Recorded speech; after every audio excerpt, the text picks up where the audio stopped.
ব্রহ্মবিজ্ঞান সম্পর্কে। আর এই যে চিঠিটি পড়ছি 1992 সাল, আমারও জন্মের বেশ কিছু বছর আগের এই চিঠি।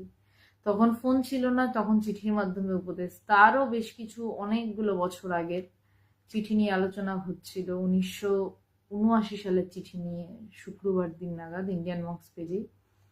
সেখানে ভগবানের গুরুদেব ভগবানকে চিঠি লিখছেন। আবার তারও অনেকদিন আগে আমরা যখন চিঠির যুগ, তখন আমরা স্বামীজির পত্রাবলী পাই।